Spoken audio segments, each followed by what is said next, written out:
Bago natin ipagpatuloy, shoutout muna sa ating mga masugid na taga-subaybay, John Ray Oico, at sa mga taga-Binyan Laguna, Joel Garcia Jr., John May, Mary Ann Salcedo, at Joel Garcia, maraming salamat po sa inyo. Kabanata 361, natigilan si Harvey pagkatapos niyang marinig ang mga salitang iyon. Ang dahilan kung bakit siya nagtagal sa Hong Kong at Las Vegas ay para mapanatiling ligtas ang mga mamamayan ng country age. Sa ganoong paraan, ang duwag na ambisyon ng island state at empire ay hindi kailanman magkakatotoo. Ito ang hustisya, kaya naman inosente si Harvey sa kanyang konsensya at sa buong bansa.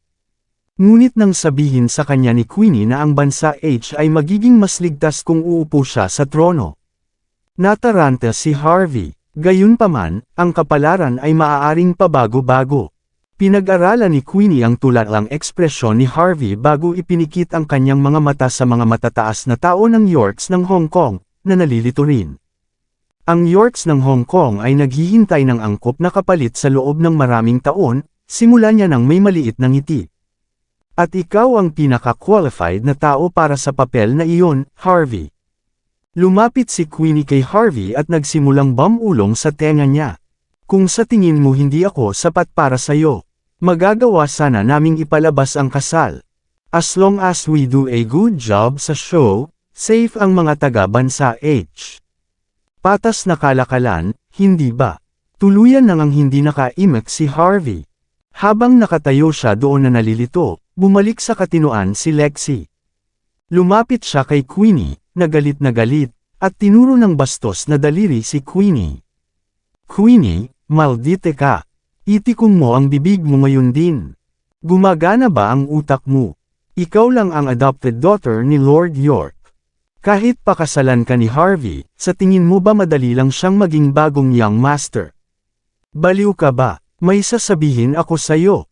Ang isang adopted daughter na tulad mo ay hindi basta-basta makakapagbigay ng kalokohan sa karamihan sa isang mahalagang okasyon.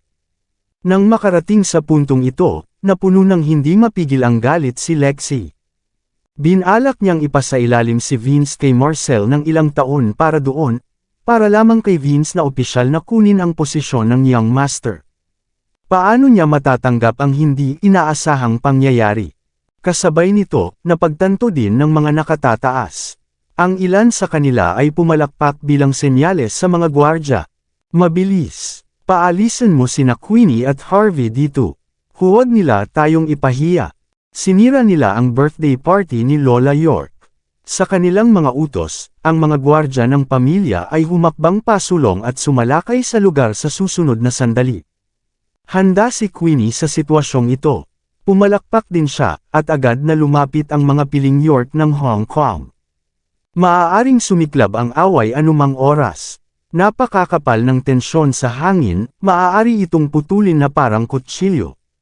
Bilang pinuno ng sambahayan at ama ni Vince, hindi na lang makaupo si Cory York at manood ng tahimik. Hinampas niya ang tasa sa kamay at galit na tumayo. Pinandilatan niya ng mata si Queenie. Anong ginagawa mo, Queenie? Maaaring ampun ka nga, ngunit bahagi ka pa rin ng ikatlong henerasyon ng pamilya. How dare you try to make trouble sa birthday party ni Lola York? Sino ang nagbigay sa iyo ng pahintulot na kumilos ng ganito? How dare you? Ang mga salita ni Cory ay may iba't ibang kahulugan, na nagpahiwatig siya sa lahat na may nagtuturo kay Queenie behind the scenes. Ang mga tingin ng lahat ay napunta kay Marcel, na nanatiling kalmado sa simula. Marami ang nag-assume na siya ang nag-utos kay Queenie na magsabi ng mga bagay na nakakahiya. For a time, sobrang tense ang sitwasyon. Isang kislap ng pagmamalaki ang sumilay sa mga mata ni Cory nang makita niyang sapat na ang kanyang mga salita na ikinagulat ng mga tao. Malamig siyang tumawa at winagiway ang kamay. Para sa kapakanan ng iyong ama, Lola York, at ang katotohanan na ikaw ay aking junior. I will let you go this time. Bibigyan kita ng 10 segundo para makaalis dito. Kung hindi, huwag mo akong sisihin sa pagpatay ko sa iyo gamit ang sarili kong kamay, kahit pa magkadugo tayo. Kumaway ulit si Cory. Ang mga tao mula sa punong bahay ay likas na tumayo, naghahanda na sumulong. Malamig na tumawa si Julian na nakatayo sa harap ng mga tao at sinenyasan ang kanyang mga tauhan na lumapit sa kanya. Dahil nasa panig na siya ni Harvey, wala siyang choice kundi lumaban hanggang sa mapait na wakas. Nagulat siya nang makitang niloko si Harvey na maging manugang ng pamilya, ngunit naiintindihan niya kung bakit gagawin ni Marcel ang ganito. Kung aakyat si Queenie sa poder, maari siyang harapin ng maraming pagtutol. Gayunpaman, iba ang magiging resulta kung ang isang karakter na dumating kamakailan sa Hong Kong at Las Vegas ang papalit sa kanya. Tsaka alam ni Julian na napakalakas ni Harvey. Kung si Harvey ang magiging bagong pinuno ng pamilya, maaaring may pagkakataon para sa Yorks ng Hong Kong na umangat bilang pinakamataas sa 5 nakatagong pamilya. Ang 5 nakatagong pamilya ay makapangyarihang mga angkan na may mahabang kasaysayan. Kahit na ang pag-akyat ng isang ranggo ay itinuturing na halos imposible, ang mga nangungunang talento lamang ang makakamit ang gayong tagumpay. Nakita ni Cory na pinigilan ng mga tauhan ni Julian ang kanyang mga tauhan, at nagbago ang kanyang ekspresyon. Pinanliitan niya ng mata si Noah at malamig na tumawag. Kailan ka pa sumali sa mga tagalabas, third brother? Hindi ka ba natatakot na mamatay kapag tumayo ka sa isang side fault? Dahan-daang itinaas ni Noah ang tasa ng tsaa at mahinahong sumagot. Ano ang sinasabi mo kuya? Hindi ko maintindihan ang sinasabi mo. Ang alam ko si fourth brother ang Panginoon ng pamilya. Hanggat siya ang nasa ganitong posisyon, susundan ko siya hanggang sa dulo ng mundo, anuman ang kanyang sabihin o gawin. Kung gusto niyang gawing bagong head ang kanyang manugang, susuportahan ko ang kanyang desisyon sa anumang paraan. Anyway, the first rule of our family is to obey your decision unconditionally. Hindi mo iniisip na ikaw ang ama ng hari, hindi ba? Nakalimutan mo na ba ang ganoong simpleng tuntunin? Isang matamis na ngiti ang ibinigay ni Noah kay Cory. O sinasabi mo bang ikaw ang nasa ibabaw nito pagkatapos ng lahat ng maayos na biyahe? Kung tama ang pagkakaalala ko, kahit ang master mismo ay walang kapangyarihan na labagin ang mga patakaran. Hindi mo lang sinusubukan na maging ama ng hari, ngunit sinusubukan mo ring maging lolo ng hari. Ang simpleng ngunit masakit na mga salita ni Noah ay sapat na para magpakita si Cory ng masamang ekspresyon. Ano ang lahat ng paninirang puri na ito, pangatlong kapatid? Kung gusto mong makakuha ng manugang o gawin siyang bagong master, I don't mind. Huminga ng malalim si Cory. Pero ito ang tinatawag na son-in-law ay may asawa na. Gusto mo bang magkaroon ng manugang ng pamilya na may asawa na? Ito ba ay isang uri ng sakit na biro? Dahil lang sa sinabi mo iyan, hindi ibig sabihin na ito ay totoo, sagot ni Noah. Pero balita ko hiwalay na siya. Don't tell me you're trying so purely to reject a once married daughter-in-law. Kailan ka pa naging makaluma, kuya? Ikaw, galit na galit si Cory kaya hindi siya nakaimek. Nang may sasabihin sana siya, isang mahinahon at marangal na boses ang pumutol sa kanya. Bakit hindi ko alam ang tungkol sa bagay na iyon? Humihingi ka ba ng permiso ko? O sinasabi mo ba na walang kahulugan sa iyo ang mga salita ko? Ang mga tao ay kumalat sa magkabilang panig sa isang iglap.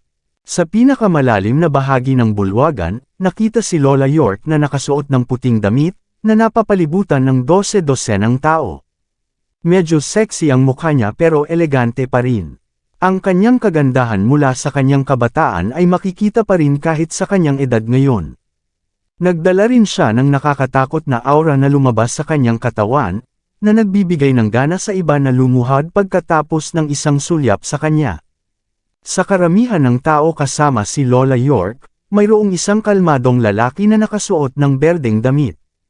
Siya ay walang iba kundi si Walter York, ang pangalawang pinuno ng pamilya.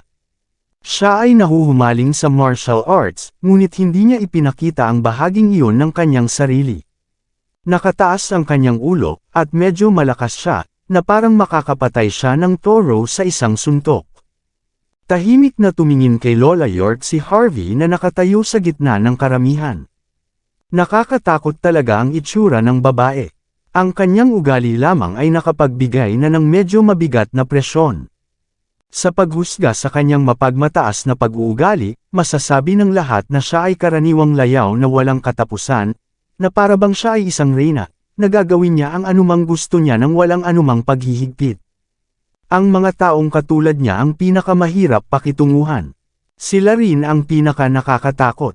Ang kanyang katandaan, pagkakakilanlan, background, kapangyarihan, at awtoridad ay sapat na upang sugpuin ang sinumang humahadlang sa kanya. Maging ang Panginoon ng sariling pamilya ay kailangang magbigay galang sa harap niya. Inay, Lola York, Ginang, Lola, agad namang sumugod ang mga panauhin at mga tao mula sa pang-apat na bahay upang tumayo sa harap ni Lola York bago yumuko. Ang ilan ay gumagawa pa ng malalakas na putok habang katamtaman nilang ibinababa ang kanilang sarili.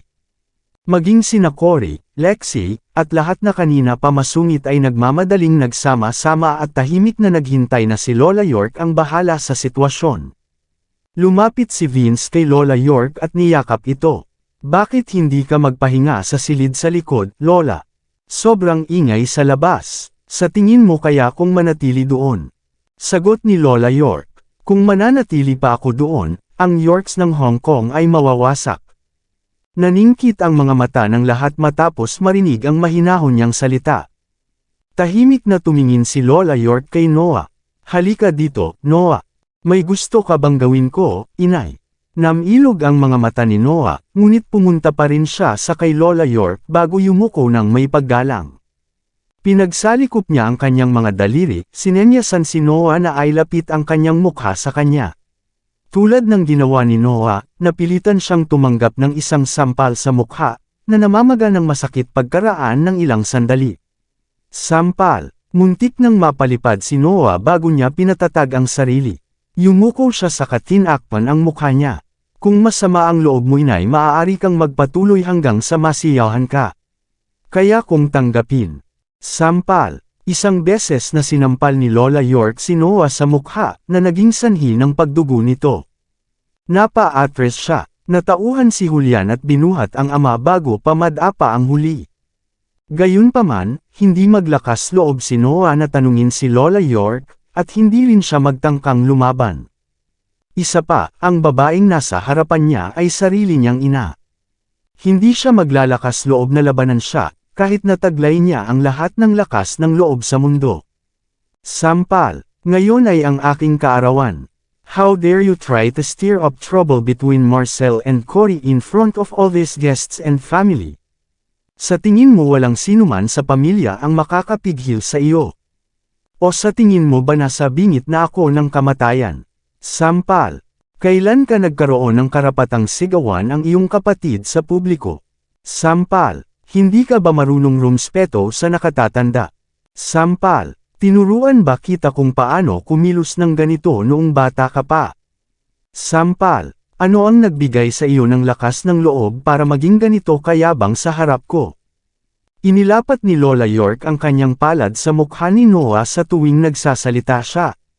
Si Noah ay nagpakita ng isang nakakatakot na ekspresyon habang siya ay patuloy na natitised.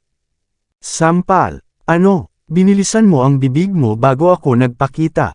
Magsalita ka ngayon. Pakiusap huminahon ka, inay.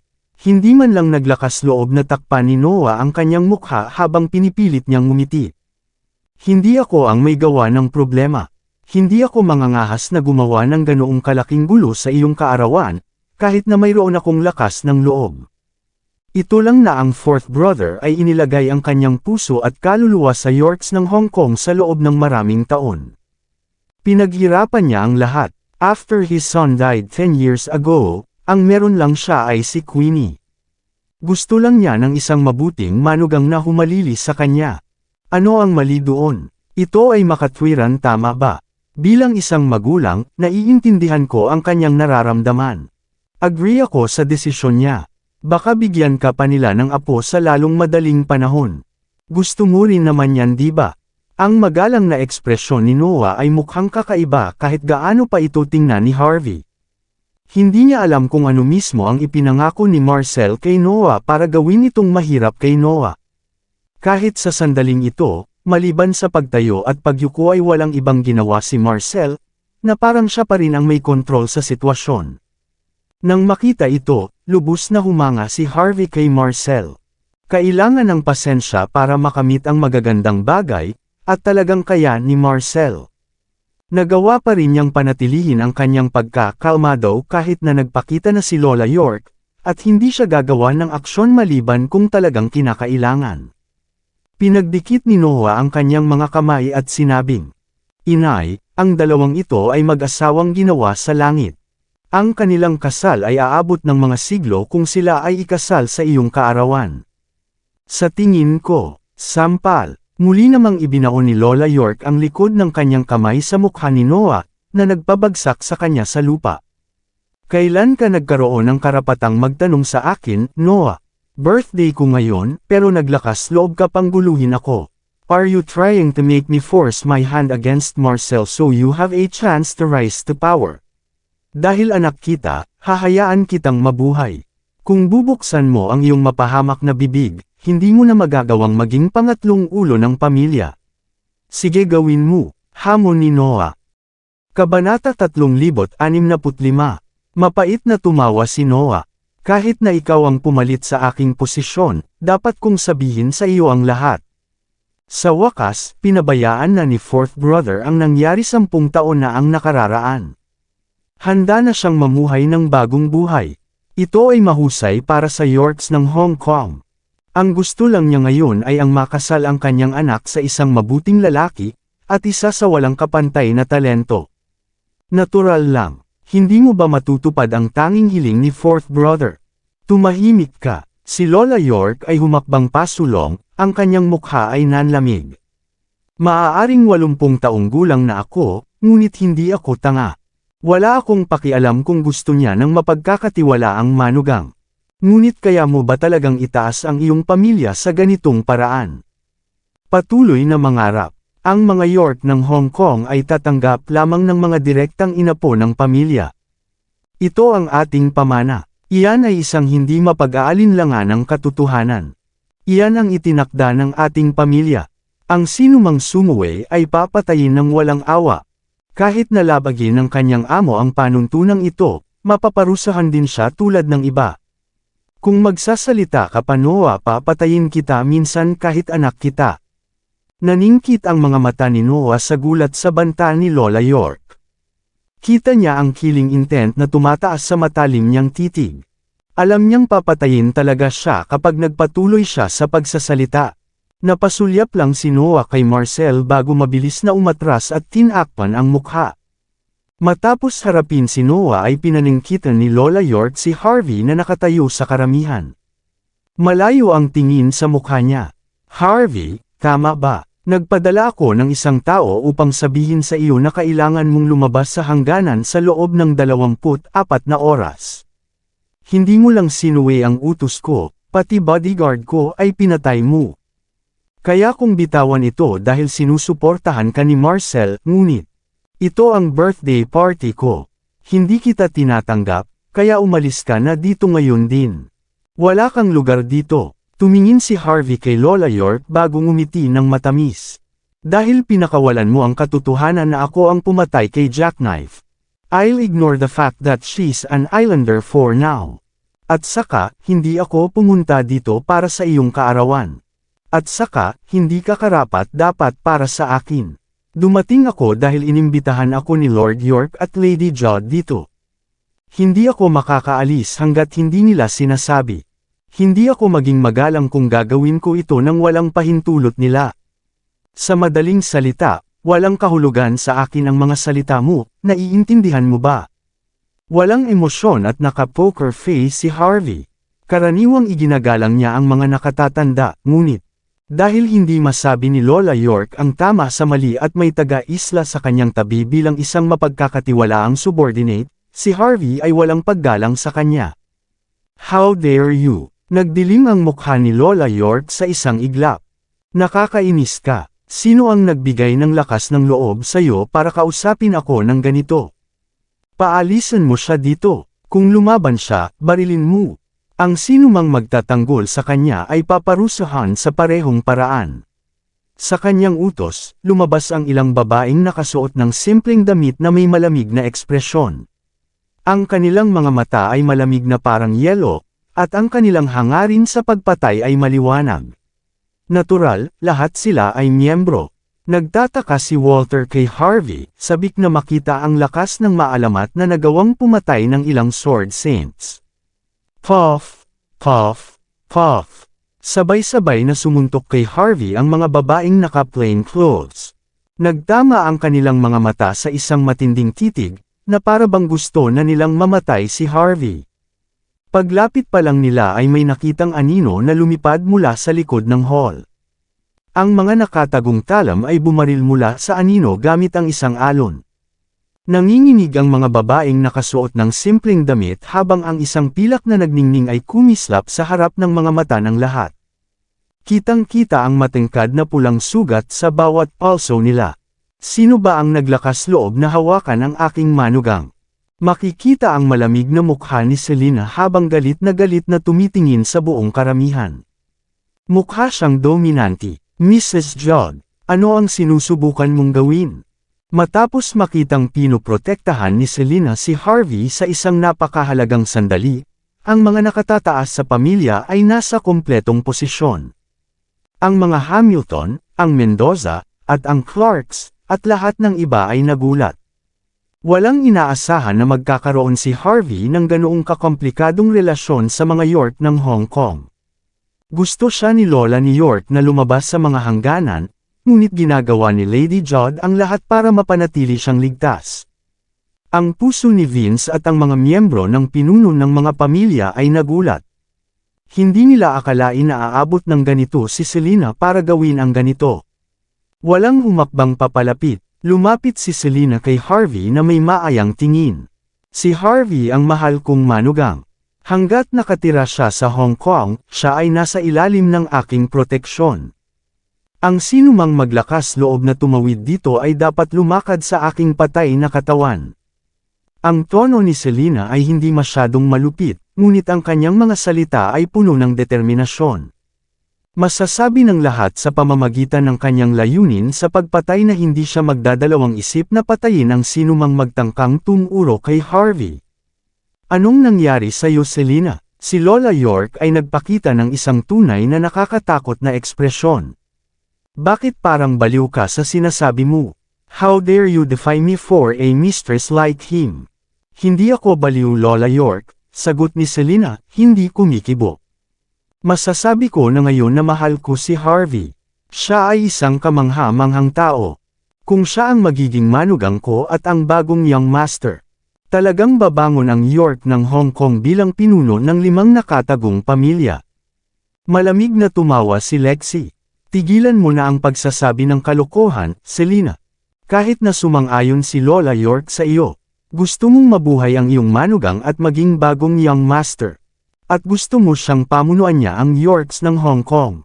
Nagbibiro ka ba? Malamig na pinandilatan ni Selena ang mga tao. 10 taon na ang nakalipas, hindi ko pinanindigan ang sarili ko.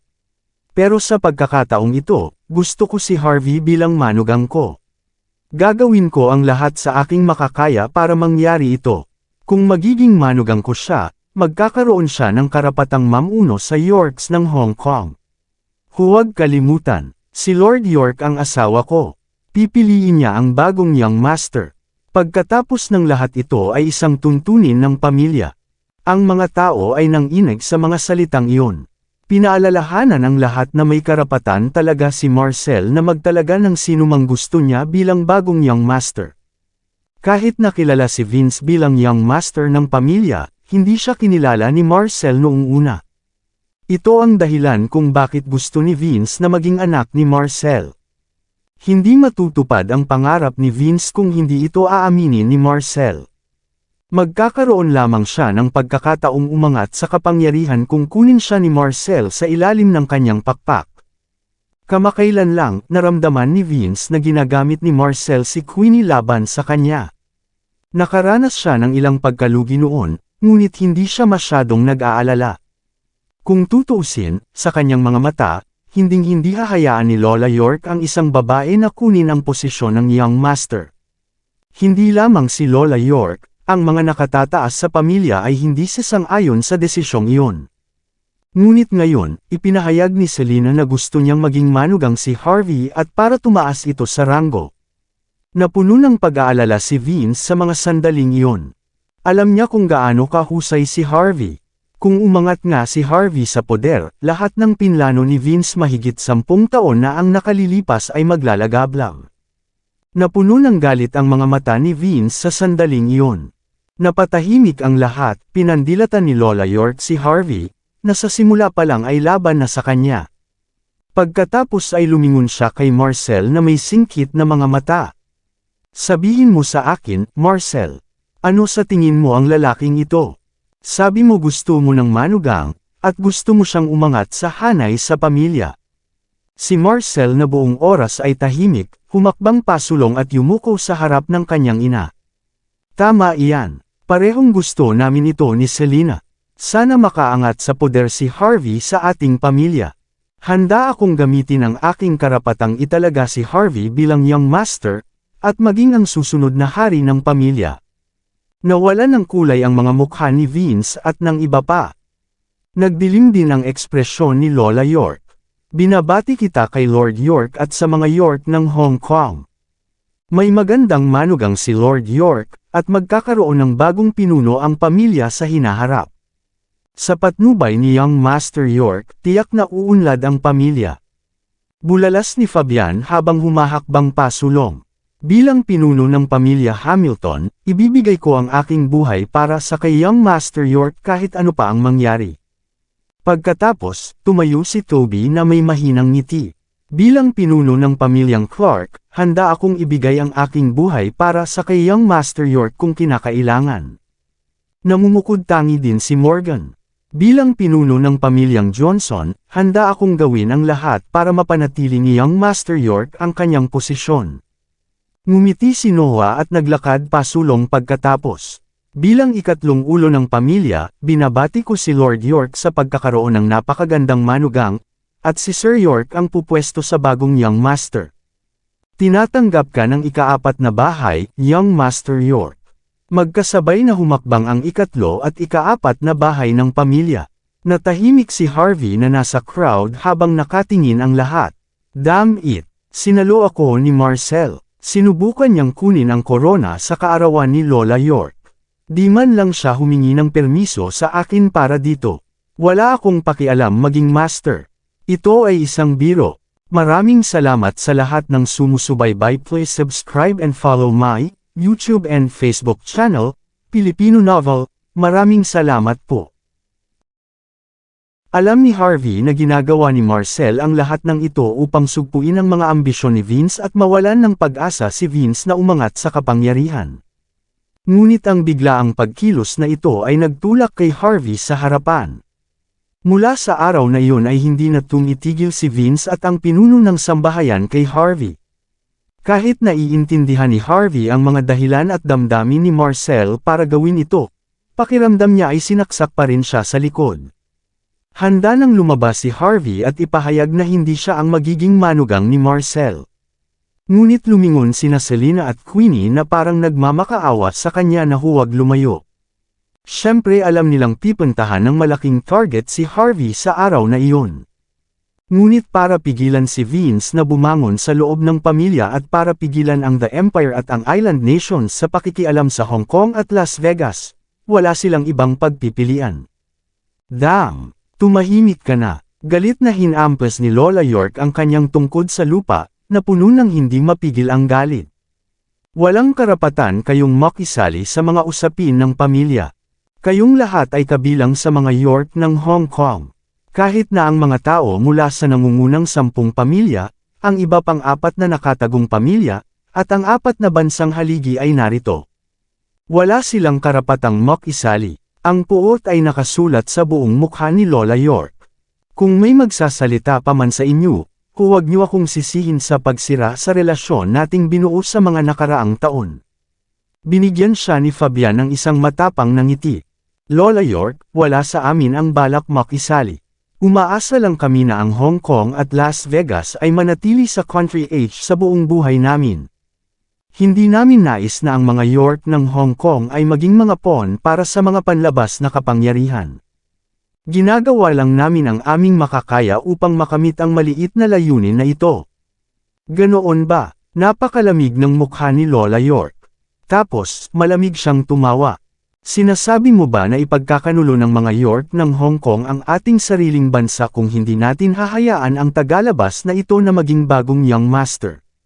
Sabi mo hanggang dito lang tayo dahil nanghiram tayo ng outside power sa napakaraming taon. Sinasabi mo bang mali ang ginagawa ko? Naningkit ang mga mata ni Fabian nang marinig ang mga salitang iyon. Hindi ko naman sinasadya yun, Lola York. Mabuti. Kung maglakas loob kang magsabi ng ganyan, kukuha agad ako ng isa pang gambling king na papalit sa iyo. Ang singkit na mga mata ni Lola York ay nahulog kay Toby at Morgan. Malamig ang titig niya na parang yelo. Kung wala ang aming pamilya, sa tingin mo ba ay aabot kayo hanggang dito? Ang daming ginagawa ng pamilya para sa inyong dalawa. Hindi nyo pa rin ba maintindihan? Hindi mahalaga kung kalimutan nyo ang lahat ng ginawa namin para sa inyo. Ngunit ngayon, sinusubukan nyong tulungan ang isang tagalabas na kunin ang pamilya. Baliw ba kayo? Gusto nyo bang ayusin ko ang dating problema sa inyo? Nakaramdam ng awkward sina Toby at Morgan sa tono ni Lola York. Ang Yorks ng Hong Kong ay tiyak na maraming nagawa upang palakasin ang kanilang posisyon. Sa madaling salita, malaki ang utang nila sa pamilya. Lubhang hindi nararapat para sa kanila na pilitin ang isang tagalabas na tumaas bilang young master sa kaarawan ni Lola York. Ang mga tao mula sa ikatlo at ikaapat na bahay ay maingat na nagtinginan, na para bang may balak silang tumakas. Siyempre, lahat sila ay natatakot sa galit ni Lola York. Nakahinga ng maluwag si Vince at ang iba sa kanyang kilos. Habang nasa panig nila si Lola York ay maging mahigpit ang posisyon ni Vince. Ang kaguluhan sa wakas ay namatay. Napabuntong hininga ang lahat. Napakaraming ginawa ni Marcel upang maipakita ang isang malaking palabas, ngunit ang lahat ay natapos ng napakadali. Gaya ng inaasahan ni Lola York.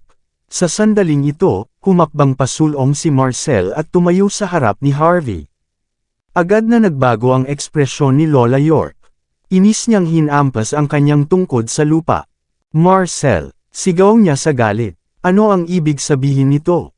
Sinisikap ng iba na labanan tayo, pinipilit ang mga tagalabas na maging young masters at gawing kasaysayan ang ating pamilya.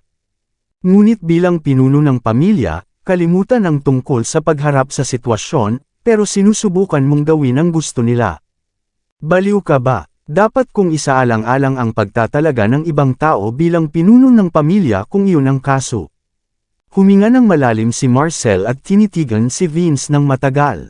Ina, tahimik niyang simula. May mga bagay na ayaw kong sabihin sa'yo sa anniversary natin. Pero kailangan kong sabihin ito sa'yo. Hindi mo pa ba naiintindihan kung bakit ko napagdesisyunan na ang mga tagalabas ang pumalit sa pamilya? Paanong hindi ko maintindihan? Malamig na sagot ni Lola York. Lahat ng ito ay dahil sa namatay mong anak. Ayaw mong bumagsak sa kapangyarihan. Kaya ba tinulak mo si Vince palayo? Iyon ang dahilan kung bakit ka naglagay ng isang napakagandang palabas. Pero huwag mong kakalimutan, Marcel. Kahit gaano kasama si Vince, direct descendant pa rin siya ng pamilyang ito. Wala kang mawawala kung nasa ilalim ng pakpak mo siya. Naiintindihan mo ba ako? Dahil ina pa rin ang tawag mo sa akin, ang gusto ko lang ay regalo sa aking kaarawan. Nagbago ang ekspresyon ni Marcel nang marinig iyon. Ano iyon, ina? Ang gusto ko lang ay palitan ka ni Vince at maging isang tunay na young master. Ang ating pamilya ay patuloy na mamamahala sa Hong Kong at Las Vegas. Ang ating kasaysayan ay tatagal ng libu-libong taon. Nagliwanag ang mga mata ni na Vince, Lexi, Cory, at iba pa niyang kaibigan sa mga salitang iyon. Alam nilang gusto ni Lola York na umangat si Vince sa kapangyarihan ngunit hindi nila naisip na mananatili siya tungkol dito. Ito ay inaasahan dahil hiniling ni Marcel at ng iba pa na maging young master si Harvey. Normal para kay Lola York na labanan ang apoy gamit ang apoy. Naiintindihan ko ang sakit mo sa pagkawala ng iyong anak. Kaya naman tumahimik ako after all these years. Hinihintay kitang magkaroon ng isa pang anak. As long as you manage to pull it off, I won't say anything kahit nasa sinapupunan pa siya. Ngunit pagkatapos ng maraming taon, hindi ka pa nakakagawa ng isang solong sanggol. At ngayon, sinusubukan mong makakuha ng isang tagalabas upang maging young master. Nagbibiro ka ba? Tatapusin na natin ito. Aakyat na sa poder si Vince ngayon din. Basta si Vince ang pumwesto bilang young master, I don't care if you get a damn son-in-law. Kaya ko pang magbigay ng bilyon-bilyong dolyar para lang sa kasal ni Queenie. Pero kahit anong mangyari, dapat maging young master si Vince. Kabanata 3070, napanganga ang karamihan sa mga salitang iyon. Walang inaasahan na si Lola York ay magiging determinado na hayaan si Vince na kunin ang posisyon ng bagong young master. Mamimigay pa siya ng bilyon-bilyong dolyar para lang mangyari ito. Isang nakakagulat na tanawin, talaga.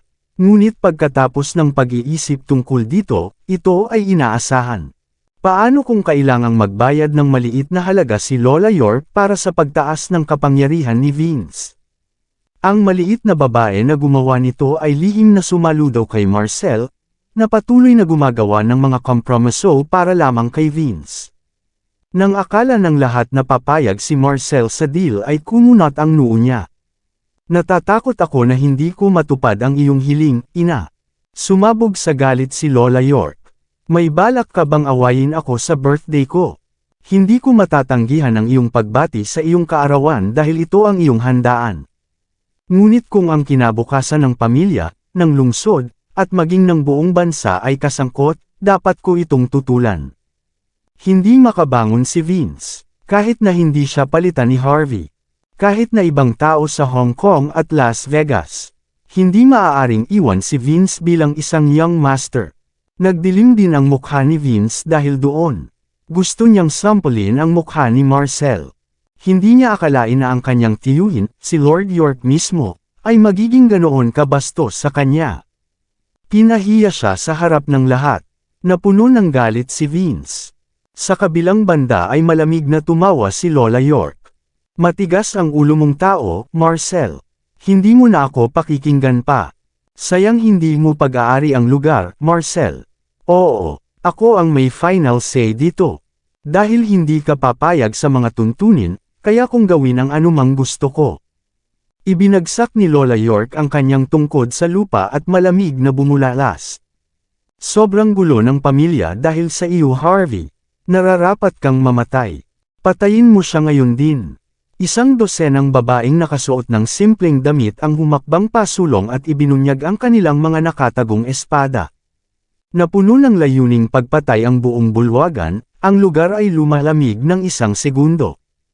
Tahimik na tumawa si Walter bago humakbang pasulong. Harvey, tama ba? Bulalas niya habang nakatitig sa kanya. Dahil pareho kayo ng apelyido sa amin, bibigyan kita ng pagkakataon. Wakasan mo ang sarili mong buhay. Makakabuo man lang ang bangkay mo kung gagawin mo iyon.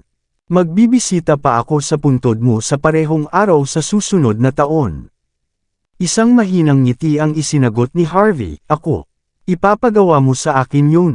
Sa tingin mo ba may karapatan ka?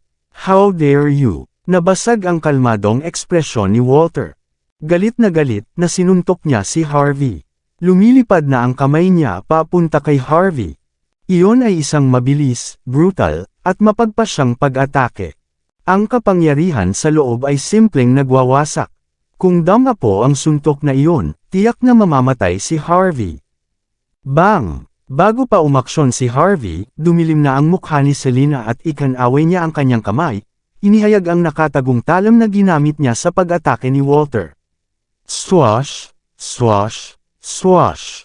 Mabangis na labanan ang naganap sa pagitan ng dalawang panig, sunod-sunod na malalakas na tunog ang maririnig sa sandaling iyon. Napa-atres kaagad si Walter, na may malungkot na ekspresyon sa mukha. Isang malamig na tawa ang ginawa ni Selena bago muling sumugod.